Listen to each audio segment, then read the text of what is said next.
Are you mad? Do you feel like Wolves Kebab Francis? Get Francis. And troubled childhood. Multiple arrests. Dodd received lenient punishments. What's going through my mind right now? पागल है वो? That I have left. I lost my life because of it. Couldn't even get a fair trial. Travis used and I used to argue about. I see this stuff on TV all the time. This is so interesting. Psychopath ये शब्द ही ऐसा है जिसे सुनते ही हमारे दिमाग में कई सारे विजुअल्स आ जाते हैं।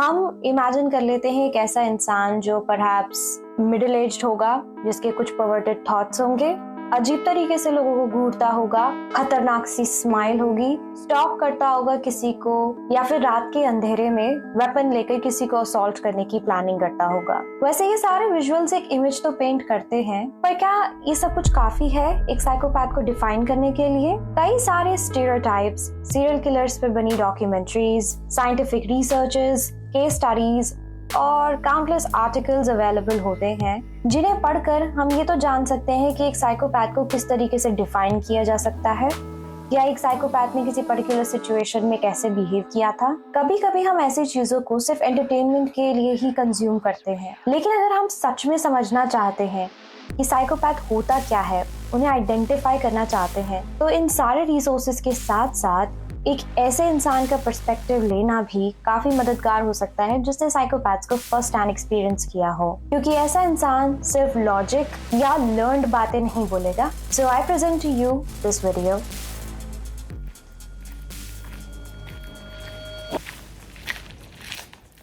ये वीडियो को आप अंत तक जरूर देखिए ताकि कोई भी मिसअंडरस्टैंडिंग का स्कोप ना रह जाए। जरूरत पड़े तो बार बार भी देखिए, क्योंकि साइकोपैथ टर्म बहुत कॉम्प्लेक्स होता है। इसको समझने से पहले इसे बहुत आसानी से गलत भी समझा जा सकता है, तो हम कोशिश करेंगे कि एटलीस्ट हम कुछ गलत ना समझें और खुद को या किसी और को मिसडायग्नोस ना करें। इमेजिन कीजिए कि आप एक इंसान से मिले जो कि शुरुआत में बहुत ही ज्यादा चार्मिंग, मे बी कॉन्फिडेंट, बहुत बातूनी और कैप्टिवेटिंग है। अपने पहले ही इंप्रेशन से उन्होंने आप पर एक छाप छोड़ दी है और बहुत कम ही वक्त में वो आपको ऐसा महसूस करा देते हैं कि आप ही उनके लिए इस दुनिया में सबसे ज्यादा इम्पोर्टेंट इंसान हैं। नेचुरली आप उन पर भरोसा करने लगेंगे, आप भी अपने गार्ड्स डाउन करेंगे, पर जैसे जैसे टाइम जाता है आपको कुछ अजीब महसूस होने लगता है, कुछ ऐसा जिसे आप एकदम से पिन पॉइंट नहीं कर पाते हैं। इसकी शुरुआत कुछ इस तरह से होती है, वो इंसान आपको बढ़ा चढ़ाकर अपनी लाइफ की कहानियां सुनाते हैं, पर एक्चुअल में उनकी कहानियों में और रियलिटी में कोई लेना देना होता ही नहीं है। तो उनकी लाइफ में कुछ भी गलत होता है या कोई भी फेलियर आपको नजर आता है, आपको यही कहानियां एज एन एक्सक्यूज बार बार सुनने को मिल जाती है। एज अ नॉर्मल पर्सन आप इन चीजों को रैशनलाइज करने की कोशिश करेंगे। ऑफ कोर्स आप सोचेंगे कि शायद इस पर्सन को कोई ट्रॉमा है या ये उनका स्ट्रगलिंग फेज है। पहले तो आप उन्हें कन्फ्रंट करने की जगह कंफर्ट करने की सोचते हैं, लेकिन फिर भी जब आप उन्हें रियलिटी चेक देने की कोशिश करते हैं तो वो बहुत ज्यादा डिफेंसिव हो जाते हैं। तो आपको लगता है कि शायद ये इंसान थोड़ा इमेच्योर है, इसमें समझ तो है पर शायद ये अभी नहीं समझ पा रहा है। और अब जैसे थोड़ा थोड़ा वक्त बीतता जाता है, You find yourself in some vulnerable situations. कभी कभी आप अपने आप को थोड़ा harmful situations या dangerous situations में भी पा रहे हैं। Logically speaking, आपके दिमाग में इतनी understanding होती है कि ये सब हो किसकी वजह से रहा है, but you feel protective towards a person, तो आप चीज़ें digest कर लेने लगते हो। लेकिन जैसे जैसे चीज़ों की इंटेंसिटी बढ़ती है आप उस इंसान को कन्फ्रंट करते हैं, लेकिन वो पर्सन बहुत ही ज्यादा डिसमिसिव है। उनका रिएक्शन ये है कि वो कोई भी जिम्मेदारी या अकाउंटेबिलिटी लेने को तैयार नहीं है और अपनी ही बनाई किसी दुनिया में खोए हुए हैं। हर मुसीबत की घड़ी में ये इंसान आपको बार बार अकेला छोड़ देगा, खुद बड़े ही सफाई से बचकर निकल जाएगा, और तो और लास्ट में विक्टिम कौन निकल के आता है? वो खुद। और जब वो अपनी कोई so called emotional sad sob story आपको सुनाते हैं तो एक बड़ी ही ड्रामेटिकल थिएट्रिकल परफॉर्मेंस आपको देखने को मिलती है, जिसमें शायद वो इमोशनल होने की वजह से रो भी जाए, लेकिन वही इंसान जब एक्चुअल में किसी परेशानी या दर्द में होता है तब उसका रिएक्शन बिल्कुल ही अनएक्सपेक्टेड होता है। The cold they're indifferent, and their reaction is completely inappropriate. Now things are piling up and you begin to question your reality. जिस इंसान को हमने अभी अभी डिफाइन किया, उसका बिहेवियर नॉर्मल ह्यूमन बिहेवियर के रन से थोड़ा बाहर है। वो कोई ऐसा इंसान नहीं है जिसमें कुछ कमियां हैं या जो कुछ छोटी मोटी गलतियां कर रहा है। What I just described is someone who embodies the darker side of the society, a psychopath.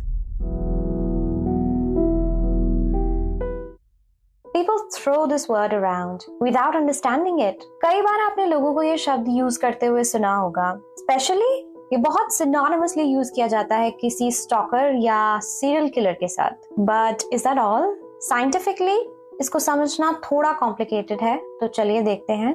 Psychopathy is a disorder characterized in part by shallow emotional responses, lack of empathy, impulsivity, and an increased likelihood for antisocial behavior.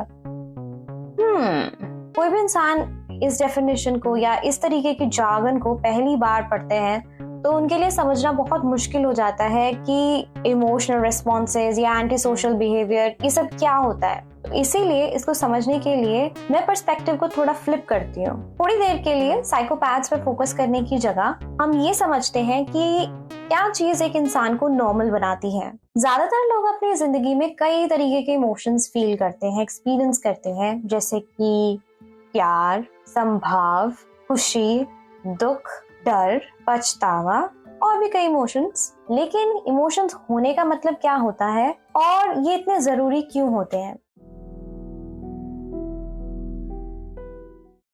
आम इंसान को उसके decisions लेने में मदद करता है उसका कॉन्शियंस। उन्हें बताता है कि ये चीज सही है और ये गलत, और उसी के बेसिस पर हम अपनी लाइफ में डिसीजंस लेते हैं। बेस्ट केस सिनेरियो में हमें इतनी अवेयरनेस होती है कि हमारे आसपास क्या चल रहा है, हमारे आसपास कौन है, और हम पूरी कोशिश करते हैं कि हम किसी को हर्ट ना करें, खुद को भी हर्ट ना करें। इवन जब थोड़ी लेस देन आइडियल कोई सिचुएशन होती है जिसमें हम किसी को हर्ट अगर कर भी दें तो हमारे अंदर कई तरीके की फीलिंग्स आती हैं, जैसे कि हमें शायद दुख हो, उनके साथ एम्पैथी हो, कभी कभी गिल्ट आता है, शेम आती है, पछतावा होता है, क्योंकि हमारे अंदर वो कॉन्शियस एक छोटी सी आवाज ही होती है जो हमें बोलती है जो हुआ ठीक नहीं हुआ। तो ऐसे में हमारा रिएक्शन ये होता है कि हाँ गलती हो गई, अब इसे फिक्स किस तरीके से कर सकते हैं।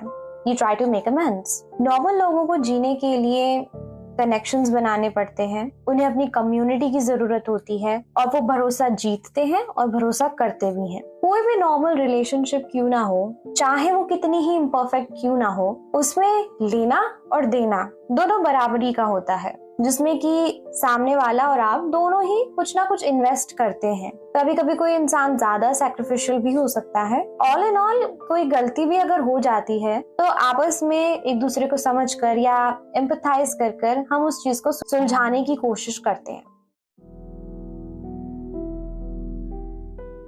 अब आते हैं साइकोपैथ्स पर। उनकी दुनिया अलग होती है और वो दुनिया को भी अलग तरीके से देखते हैं। सो फंडामेंटली जो चीज एक नॉर्मल इंसान को एक साइकोपैथ से अलग करती है वो होती है यही कॉन्शियंस। जब कोई एक ऐसा इंसान होगा जिसमें कोई कॉन्शियंस नहीं होगा, जिसके अंदर वो लिटिल वॉइस ऑफ रीजन नहीं होगी, तो उसके अंदर कोई कॉन्फ्लिक्ट नहीं चलता, कोई लड़ाई नहीं होती, वो सीधे एक ही रास्ते पर चलता चला जाता है।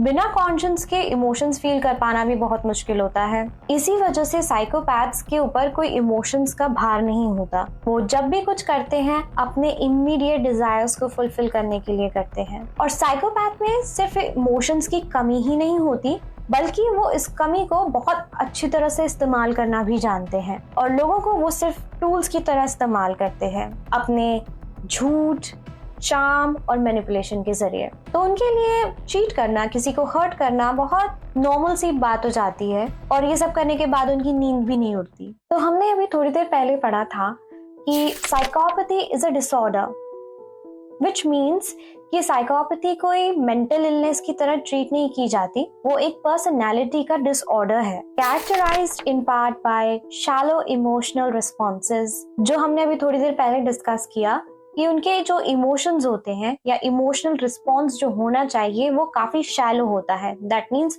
काफी सरफेस लेवल पर होता है, क्योंकि उन्हें एक्चुअली इमोशंस महसूस नहीं होते। Lack of empathy, that means उनमें दूसरों का दर्द महसूस करने की क्षमता नहीं होती, which can be clearly defined in a way कि जो इंसान अपने ही इमोशंस प्रोसेस नहीं कर सकता वो किसी और के दुख दर्द या इमोशंस को कैसे प्रोसेस कर सकता है। इम्पल्सिविटी, और जब किसी इंसान में कोई मॉरल या एथिकल कॉम्पस काम ही नहीं कर रहा होता है तो वो बिना कुछ सोचे समझे कभी भी कुछ भी कर सकता है, which is this impulsivity and an increased likelihood for antisocial behavior। और यही सारे behaviors एक तरीके से antisocial होते हैं जो कि सामाजिक नहीं होते हैं। साइकोपैथी को तो हमने समझ लिया, पर ऐसी क्या वजह होती है जो साइकोपैथ्स को ऐसा बना देती है? वेल, कई सारे रीजंस हो सकते हैं और एक बहुत पॉपुलर डिबेट इस सब्जेक्ट पर चलती है, which is nature versus nurture, जिसमें कि ये सवाल पूछा जाता है कि क्या साइकोपैथ्स ऐसे ही बॉर्न होते हैं या उनके आसपास की सर्कमस्टांसेस उन्हें ऐसा बना देती हैं। वेल, द ट्रूथ इज ये सारी ट्रेट्स या क्वालिटीज उनके अंदर उनकी बायोलॉजी में ही होती हैं, लेकिन वो किस तरह से उनके एक्शंस में मैनिफेस्ट होती हैं ये कम्प्लीटली उनके एनवायरनमेंट और सराउंडिंग पर डिपेंड करता है। अगर कोई साइकोपैथ ऐसे एनवायरनमेंट में है जहाँ पर कोई उन्हें देखने सुनने वाला नहीं है, they are completely left unchecked, या उन्हें अपने बिहेवियर के लिए बढ़ावा मिल रहा है, वर्स उन्हें रिवॉर्ड किया जा रहा है, तो of course they will become visibly dangerous but always operating on their full capacity. Psychopathy के रीजंस में सबसे ज्यादा एक्सप्लोर किया जाता है उनका ब्रेन, क्योंकि उनके न्यूरोलॉजिकल डिफरेंसेस को जानकर ये समझना थोड़ा आसान हो जाता है कि साइकोपैथ्स नॉर्मल ह्यूमन एक्सपीरियंस से किस तरह से डाइवर्ज करते हैं। आसान शब्दों में साइकोपैथ्स के दिमाग के कुछ की हिस्से जो कि इमोशंस को या डर को प्रोसेस या रेगुलेट करते हैं या तो डिसफंक्शनल होते हैं या इम्पेयर्ड होते हैं या अंडर डेवलप्ड होते हैं। उनमें से एक क्रूशियल रीजन होता है जिसे एमिगडाला कहते हैं, जिसका हमारे दिमाग में एक बहुत इंपॉर्टेंट काम होता है हमारे इमोशनल रिस्पॉन्सेस को, पर्टिकुलरली डर, उसे रेगुलेट करना। नॉट जस्ट दैट, बल्कि सोशल इंटरैक्शंस में ना सिर्फ ये हमारे इमोशनल रिस्पॉन्सेस को रेगुलेट करता है बल्कि सामने वाले के इमोशनल रिस्पॉन्स को भी समझने की क्षमता देता है। रिसर्चेस ये बताती हैं कि साइकोपैथ्स के दिमाग में जो एमिगडाला होता है वो किसी भी वजह से ठीक से काम नहीं कर रहा होता है, तो इसी इम्पेयरमेंट की वजह से वो एम्पैथी और कंपैशन एक्सपीरियंस नहीं कर पाते हैं और पोटेंशियली ज्यादा रेकलेस, हार्मफुल या इम्पल्सिव बिहेवियर में एंगेज कर जाते हैं। ऐसा ही एक इम्पॉर्टेंट एरिया होता है प्रीफ्रंटल कॉर्टेक्स, जो कि हमारे दिमाग में हाई लेवल के फंक्शंस करता है, जैसे कि हमारे सोशल बिहेवियर को रेगुलेट करना, डिसीजंस लेना और हमारी इम्पल्सेस को कंट्रोल करना। साइकोपैथ्स के दिमाग में प्रीफ्रंटल कॉर्टेक्स या तो अंडर डेवलप्ड हो सकता है या डिसफंक्शनल हो सकता है, जिसकी वजह से उनके जजमेंट बहुत पुअर होते हैं, वो इम्पल्सिव होते हैं और अपने डिसीजंस के परिणाम या कॉन्सिक्वेंसेस को समझ नहीं पाते हैं और इसी वजह से वो सोसाइटी के नॉर्म्स को नहीं समझते। साइकोपैथ्स के दिमाग में या तो ये हिस्से इंडिविजुअली ठीक से काम नहीं कर रहे होते हैं या इनके आपस के कनेक्शंस डिसरप्टेड होते हैं, जिसकी वजह से वो इमोशनली बहुत ज्यादा डिटैच्ड रहते हैं, जिसे कि हम नॉर्मल भाषा में कहते हैं कि ये इंसान बहुत ज्यादा कोल्ड है या स्टोन हार्टेड है। And there is a lack of moral consideration for others.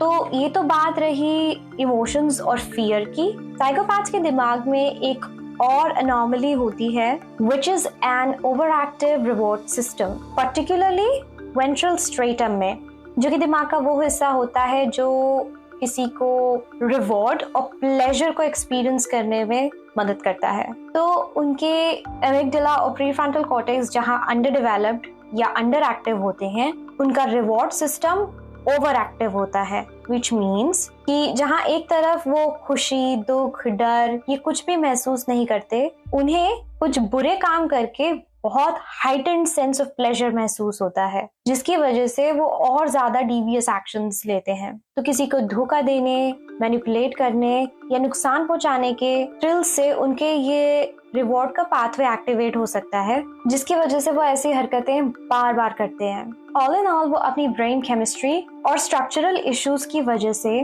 Punishment और उनकी हरकतों के दुष्परिणामों से ज्यादा कुछ नहीं सीखते। वो इमीडिएट रिवॉर्ड्स पर फोकस करते हैं और लॉन्ग टर्म पनिशमेंट या दूसरों की सफरिंग देखकर भी उन्हें कोई फर्क नहीं पड़ता। इसी वजह से वो अपनी गलतियों से नहीं सीखते और ना ही अपने आप को बदलते हैं और अपने आप को सुपीरियर मानकर अपनी एबिलिटीज का एक इन्फ्लेटेड व्यू लेकर वो अपनी लाइफ नेविगेट करते हैं। फॉर एग्जाम्पल, जहाँ एक नॉर्मल इंसान अपनी सक्सेस को थोड़ी ह्यूमिलिटी के साथ इंजॉय करेगा, साइकोपैथ अपनी सिचुएशन को लेकर बहुत ज्यादा ब्रैग करेगा और ये उम्मीद करेगा कि उसे बदले में बहुत सारा एडमिरेशन मिले और लोग किसी और की अचीवमेंट को ना देख के सिर्फ उसी पर फोकस करें। तो ऐसे और भी कई सारे ब्रेन के हिस्से होते हैं जो डिसफंक्शनल होते हैं, हम उनकी डेप्थ में नहीं जाएंगे। समझने वाली बात ये है कि ये सारे ट्रेट्स आइसोलेशन में डेवलप नहीं होते, इनके पीछे कई जेनेटिक या एनवायरमेंटल फैक्टर्स हो सकते हैं। जैसे कि साइकोपैथी में एक हेरिडिटरी कंपोनेंट हो सकता है, जिसमें कि अगर किसी के पेरेंट्स साइकोपैथ हैं तो ऐसे ट्रेट्स उनकी ऑफस्प्रिंग में भी आ सकते हैं in the form of genetic predispositions, जिसकी वजह से उनका बिहेवियरल या इमोशनल डेवलपमेंट अफेक्ट हो सकता है। और इसी तरीके के फैमिलियल कनेक्शंस की वजह से ऐसा एनवायरनमेंट बन सकता है जहाँ पर ऐसे साइकोपैथिक ट्रेट्स को नॉर्मलाइज किया जाता हो या बढ़ावा भी दिया जाता हो, जिसकी वजह से आने वाली जनरेशन भी साइकोपैथिक टेंडेंसीज दिखा सकती है। इसके अलावा बचपन में कोई सीरियस इंटेंस ब्रेन इंजरी की वजह से दिमाग में डैमेज जो कि डेवलपमेंटल स्टेज में होता है, वो इमोशनल और सोशल बिहेवियर को रेगुलेट करने वाले एरियाज को इम्पैक्ट कर सकता है। इन्वायरमेंटल फैक्टर्स जैसे कि बचपन में कोई ट्रॉमेटिक एक्सपीरियंस जैसे कि अब्यूज या नेग्लेक्ट, जो कि इस हद तक हो कि दिमाग के डेवलपमेंट और फंक्शन पे प्रभाव डाल सके, could be a factor।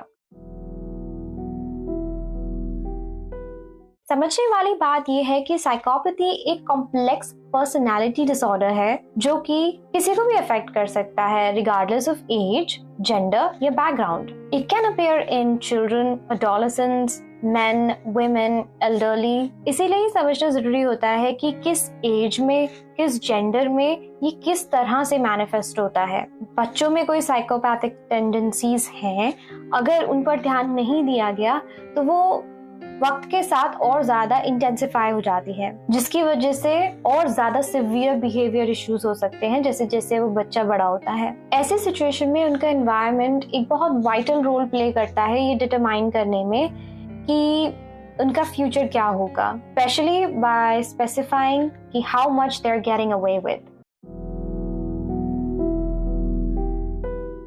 As kids, they are incredibly high functioning, very confident, लेकिन उसके साथ साथ extremely manipulative और destructive.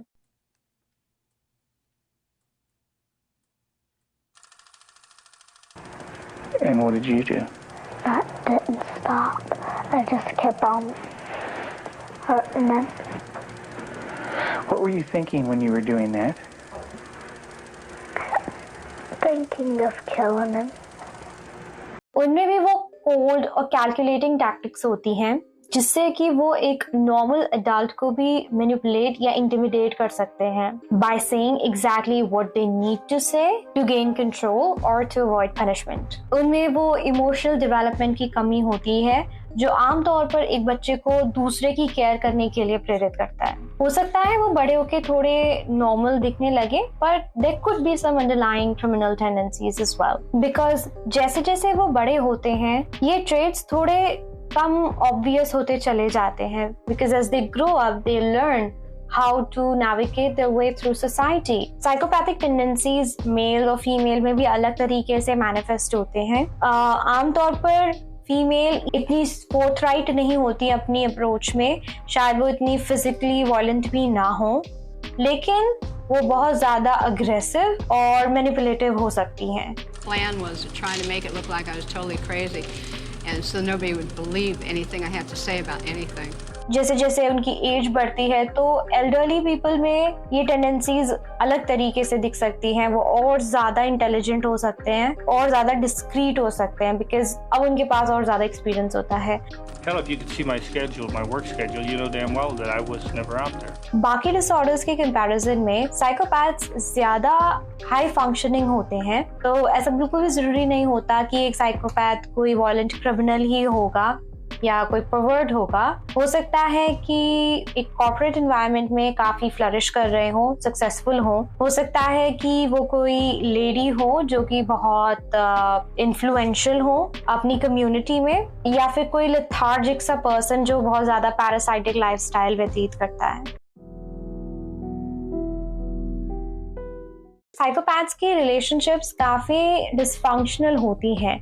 Now to understand this, we need to know कि वो कैसे लोगों से रिलेशनशिप बनाते हैं। So ये पूछा जाए कि वो कैसे अपना विक्टिम चुनते हैं या कैसे अपना टारगेट सेट करते हैं। So it might be a person who is very empathetic, maybe kind-hearted, या फिर एक बहुत ही ज्यादा vulnerable इंसान जिसे कि लव, अटेंशन या कंपैशन की जरूरत हो। ये कह सकते हैं कि कोई भी एक ऐसा इंसान जिसे मैनिपुलेट किया जा सके, जो बार बार किसी साइकोपैथ को माफ करने की क्षमता रखे, क्योंकि खुद में वो इंसान काफी ब्रोकन है। साइकोपैथ ऐसा ही इंसान चुनेंगे जिसे वो जब चाहे इस्तेमाल कर ले, जिससे जब चाहे वो स्टिमुलेट हो ले और उसको जब चाहे डिस्कार्ड कर दे। और उनके पीठ के पीछे साइकोपैथ हमेशा उनकी बुराई करते रहेंगे, हर उस इंसान से जो सुन ले। अपने विक्टिम की रेप्यूटेशन को खराब करना, उनकी फैमिली और फ्रेंड्स को उनके अगेंस्ट करना उन्हें बहुत पसंद है, और इसके बाद वो अपनी इमेज को एज अ विक्टिम प्रेजेंट करते हैं ताकि अपने विक्टिम को वो एज अ विलन दिखा सके। तो it is all a part of a plan जिसमें कि वो अपने विक्टिम को बिल्कुल अकेला कर देते हैं ताकि उनका विक्टिम पूरी तरह से उन पर डिपेंडेंट हो जाए। आइसोलेशन का मतलब ये होता है कि उनके विक्टिम के फ्रेंड्स या फैमिली या कोई भी ऐसा इंसान जो उनको सपोर्ट कर सकता है वो उससे उन्हें अलग कर देते हैं, पर ऐसे खुलकर अलग नहीं करेंगे। बहुत स्लोली पहले वो उनके मन में डाउट क्रिएट करते हैं, लड़ाइयाँ करवाते हैं, कॉन्फ्लिक्ट्स करवाते हैं, क्योंकि उन्हें ये पता होता है कि बिना सपोर्ट सिस्टम के अपने विक्टिम को मैनिपुलेट करना बहुत इजी होता है। फिर वो अपने विक्टिम को कंट्रोल करते हैं, गैसलाइट करते हैं, जिसकी वजह से उनका विक्टिम अपनी रियलिटी क्वेश्चन करने लगता है, अपनी सैनिटी पे डाउट करने लगता है, और इमोशनल सपोर्ट या वैलिडेशन के लिए, स्टेबिलिटी के लिए या फिर एक छोटे से छोटा डिसीजन लेने के लिए भी वो साइकोपैथ पे डिपेंडेंट हो जाता है। उसके बाद उनका सैबोटाज करना शुरू होता है। तो हर वो चीज जो उनके विक्टिम को डियर होती है, उनकी रिलेशनशिप्स, उनका career, hobbies, personal achievement, anything, वो सबको बहुत धीरे धीरे डिस्ट्रॉय करते चले जाते हैं। लेकिन ये प्लानिंग इतनी हाई लेवल पर होती है कि उनका विक्टिम उनकी जगह खुद को ब्लेम करता है पहले ये सारी डाउनफॉल के लिए। चाहे विक्टिम साइकोपैथ को कुछ भी क्यों ना दे दे, अपना लव, ट्रस्ट, टाइम, सक्सेस या कोई भी चीज वो विक्टिम अचीव क्यों ना कर ले अपनी लाइफ में, साइकोपैथ विल मेक श्योर कि everything goes down into dust. तो या तो वो फर्स्ट हैंड पर खुद ही चीजें बिगाड़ेंगे, या कोई झूठ मूठ की अफवाह उड़ा देंगे विक्टिम के खिलाफ, या विक्टिम को इतना इमोशनली डैमेज कर देंगे कि वो फोकस ही ना कर पाए। लेकिन फिर भी अगर विक्टिम हिम्मत करके उनको कन्फ्रंट करने की कोशिश करता है और साइकोपैथ को लगने लगता है कि उनके हाथ से कंट्रोल जा रहा है या स्लिप हो रहा है, तब वो कुछ बहुत ज्यादा एक्सट्रीम करने पर उतर आते हैं। तब वो अपने विक्टिम को सेल्फ हार्म से थ्रेटन करते हैं, अपने आप को इंजर करना या नुकसान पहुंचाना, इस तरह से अपने विक्टिम को धमकी देते हैं। कभी कभी सुसाइड तक करने की धमकी वो अपने विक्टिम को दे देते हैं, क्योंकि ये सुनना एक विक्टिम के लिए बहुत ज्यादा इमोशनली ट्रॉमेटिक हो सकता है, और इस वजह से उनका विक्टिम काफी गिल्टी फील करता है और उसे ऐसा लगता है कि अगर उसने कुछ नहीं किया तो वो उस चीज के लिए जिम्मेदार हो जाएगा जो साइकोपैथ अपने साथ कर लेगा। ऑल इन ऑल एक साइकोपैथ की वेलबींग के लिए वो विक्टिम अपने आप को जिम्मेदार ठहराने लगता है। साइकोपैथ्स किसी भी चीज की कोई रिस्पॉन्सिबिलिटी नहीं ले सकते, वो कभी अपनी गलती नहीं मानते, बहुत स्मूथली अपना ब्लेम दूसरों पे शिफ्ट कर देते हैं, not just on the victim but किसी पर भी। फिर वो अपने आप को विक्टिम दिखाते हैं और इस चीज को जस्टिफाई करने के लिए बहुत ही कॉन्वोल्यूटेड स्टोरी सुनाते हैं, क्योंकि वो पैथोलॉजिकल लायर्स होते हैं, विच मीन्स हर छोटी से छोटी ट्रिवियल अननेसेसरी बात पर भी वो बहुत ज्यादा झूठ बोलते हैं। झूठ बोलना उनकी जरूरत नहीं होती, बल्कि उनके नेचर का ही हिस्सा है, क्योंकि इससे उन्हें मैनिपुलेट करने में मदद मिलती है, जहाँ पे वो बैठे बैठे अपने आप को लेकर ऐसी झूठी कहानियां बना देते हैं। You just sit and wonder how is it humanly possible कि एक सेम इंसान अलग अलग इंसान को एक ही कहानी के अलग अलग वर्जन हर बार कैसे सुना लेता है same. So they're very skilled and egotistical. Psychopaths को अपनी मैनिपुलेटिव टेंडेंसीज के बारे में ब्रैग करना बहुत अच्छा लगता है। आप उनकी ऐसी कई कहानियां सुन सकते हैं जिसमें कि वो ब्रैग करते हुए मिल जाएंगे कि उन्होंने लोगों को कैसे बुद्धू बनाया, कैसे आउटस्मार्ट किया। जिस तरीके से वो लोगों को नुकसान पहुंचाते हैं उस बारे में वो कभी ना कभी रिवेल करते हुए मिल ही जाएंगे, या तो सटल तरीके से या बहुत ओवर द टॉप तरीके से। जैसे कि अगर आपने एलिजाबेथ होम्स का नाम सुना हो, जो कि थेरानोस की फाउंडर हैं, एग्जेम्पलीफाई करती हैं साइकोटिक बिहेवियर को इन अ वे कि उन्होंने अपनी कंपनी की टेक्नोलॉजी को प्रमोट किया था, जबकि उन्हें बहुत अच्छी तरीके से पता था कि उनकी टेक्नोलॉजी ठीक से काम नहीं करती या it's completely flawed. You know, it's not what matters.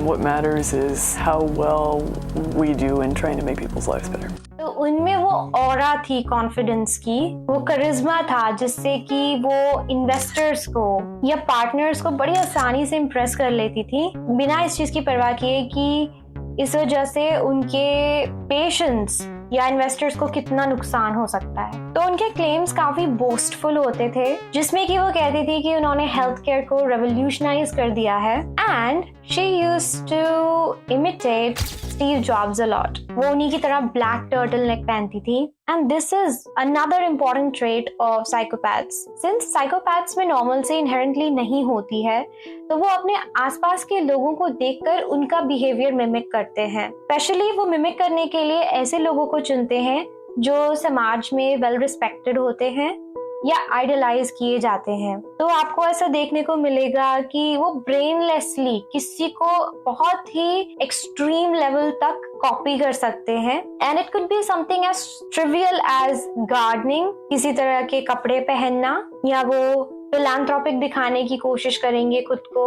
So there could be many things. तो ना सिर्फ वो किसी की एक्टिविटीज को मिमिक करते हैं, बल्कि इमोशंस को भी बहुत ज्यादा मिमिक करते हैं, जैसे कि उन्हें सिंपैथी, एम्पैथी, हैप्पीनेस, सैडनेस कुछ नहीं पता होता, but they can put on a very convincing show. Normally अगर आप साइकोपैथ के सामने रोएं तो उसे ये नहीं पता होगा कि मुझे इस चीज का क्या रिस्पॉन्स देना है, क्योंकि उन्हें कुछ फील ही नहीं होता। कभी कभी उनकी परफॉर्मेंस कन्विंसिंग हो सकती है नॉर्मल सिनेरियोज में, लेकिन कभी कभी बहुत ओवर द टॉप हो सकती है। But to sum it up, I would say कि psychopaths mimic everything that they consider to be normal or respected or idealized.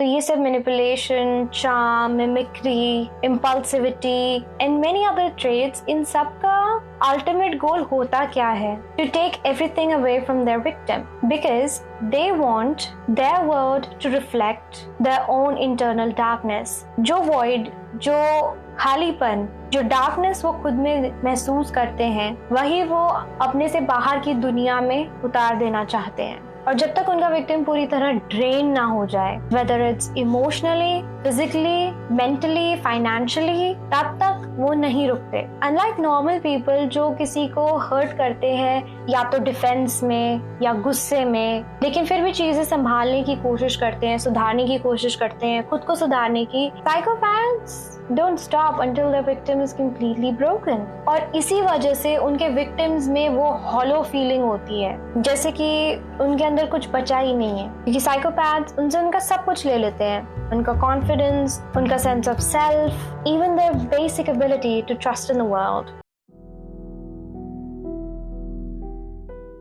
Normal लोग किसी कनेक्शन में पॉजिटिवली खुशियां ढूंढते हैं, पर साइकोपैथ किसी को दर्द देकर, किसी को कंफ्यूज कर कर वो प्लेजर लेते हैं। अपनी प्लानिंग में वो काफी मेटिकुलस और ऑब्सेसिव होते हैं। वो इस तरह से लॉन्ग टर्म गेम खेलते हैं, ऐसे प्लान्स बनाते हैं जिनको अनफोल्ड होने में ही कई मंथ्स, कई साल लग जाते हैं, और तब तक वो अपने विक्टिम को रिपीटेडली टॉर्चर करते हैं जितना उनकी कैपेसिटी में उस टाइम हो रहा होता है उस हद तक। और बार बार उसे परेशान और टॉर्चर करने के बाद वो फिर वहां आते हैं देखने की have I caused enough havoc, मेरे इसको हार्म करने से कितना नुकसान पहुंचा, और उस चीज से वो प्लेजर लेते हैं। किसी को डिस्ट्रेस में देखकर जैसे एक नॉर्मल इंसान शायद उसकी मदद करने की कोशिश करे, अपनी इच्छा के अगेंस्ट जाकर भी कभी कभी हम लोग अपने दुश्मनों की मदद कर देते हैं, पर साइकोपैथ्स उस चीज को एज एन अपॉर्चुनिटी लेते हैं, एक मोमेंट ऑफ वल्नरेबिलिटी जिसे वो और ज्यादा एक्सप्लॉइट कर सकते हैं। इसीलिए वो समाज में ऐसे लोगों को ढूंढते हैं, क्योंकि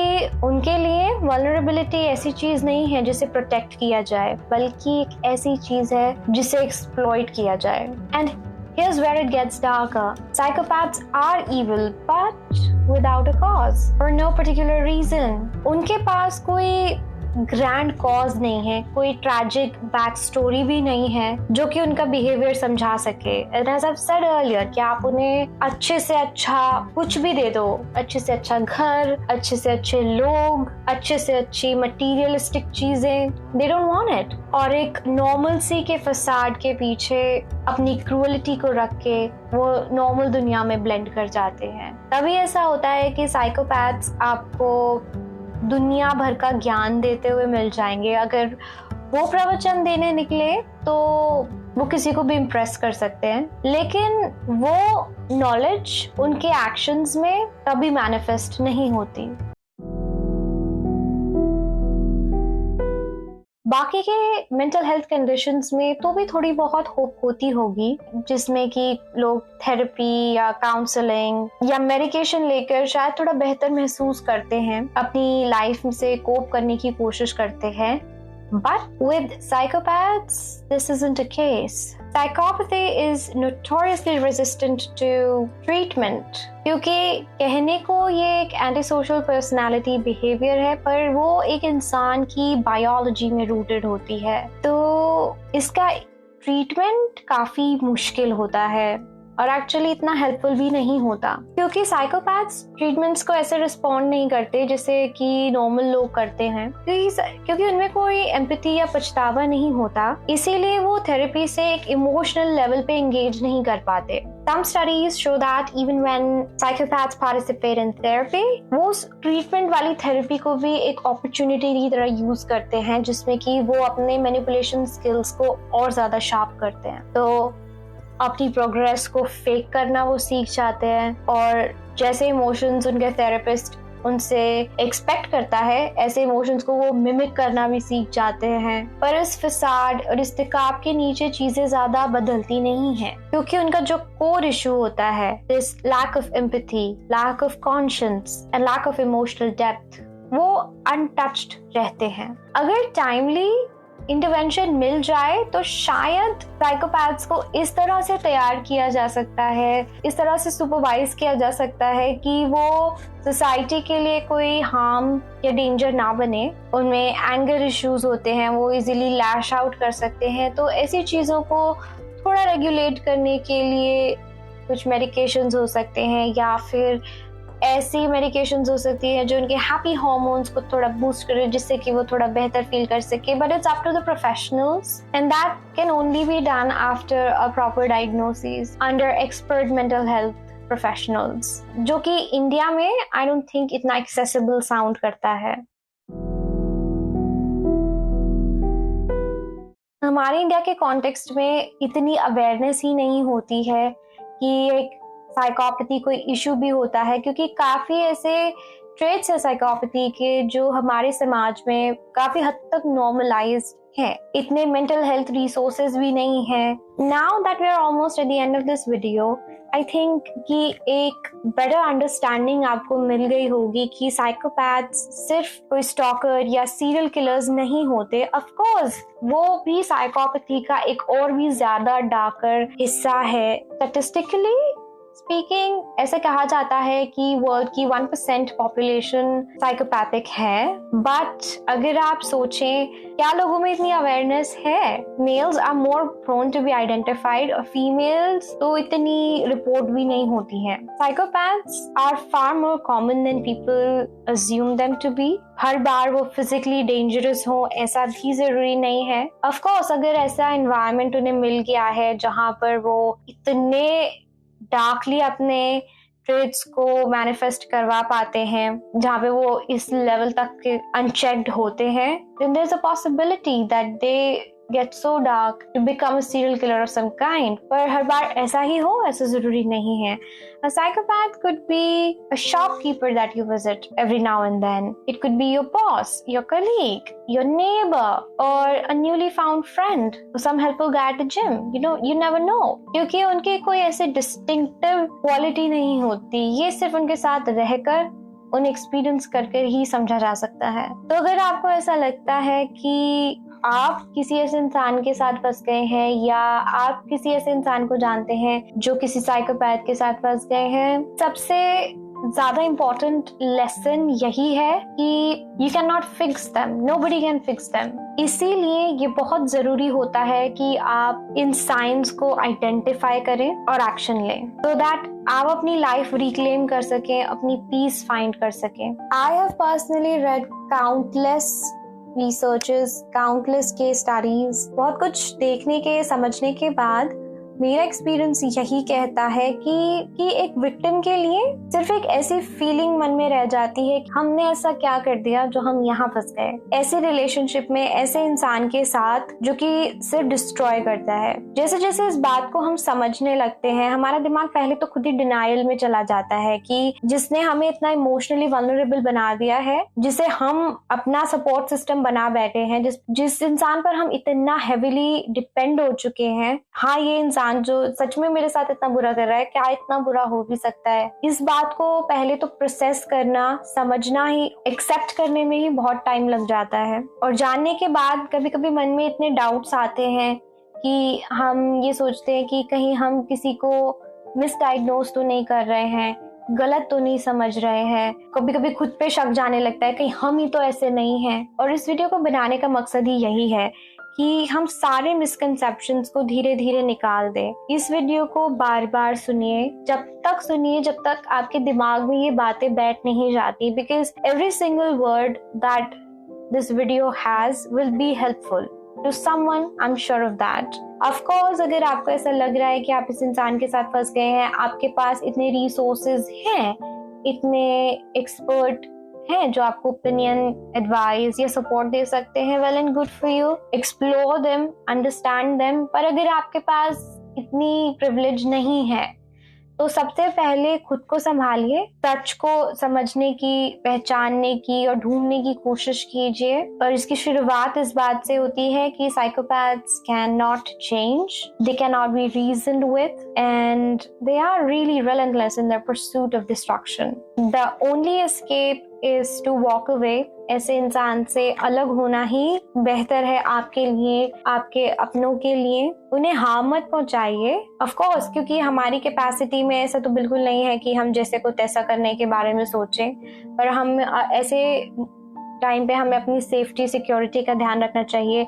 ऐसे लोगों को ढूंढना चाहिए जो हमारी लॉन्ग टर्म में बेहतर मदद कर सके, ताकि हम पैनिक करके एकदम से ही किसी और गलत इंसान पे ज्यादा ट्रस्ट ना कर बैठे। तो किसी और पर भरोसा डालने से पहले खुद को मजबूत बनाइए, खुद पर भरोसा कीजिए, अपने आप को स्ट्रॉन्ग बनाइए धीरे धीरे। And it is very important to make sure that आप साइकोपैथ को कभी कन्फ्रंट ना करें। अगर अवॉइड कर सकते हैं करें।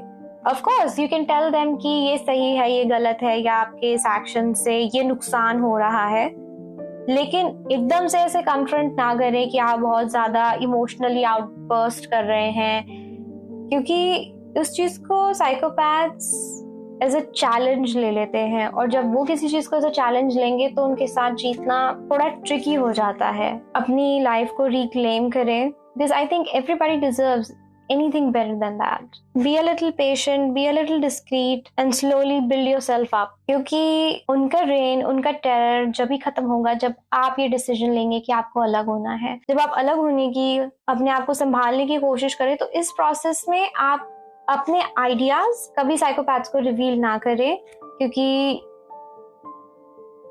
it won't be a good option. आप ये जाकर ना बोल दें कि वैसे भी मैं अलग होने की सोच रही हूँ, और never reveal your plan of action because it will be put in jeopardy if they ever happen to know that. इस वीडियो का पर्पस ही यही है to reach the one who needs it. So I would also leave some resources that you could use in the description.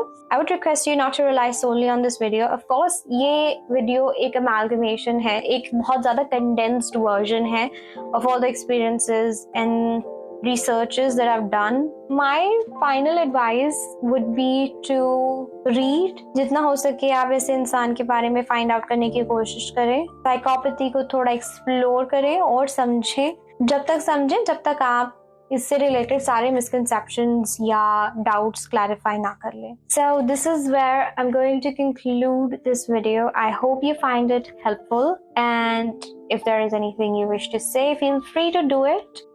And that's all.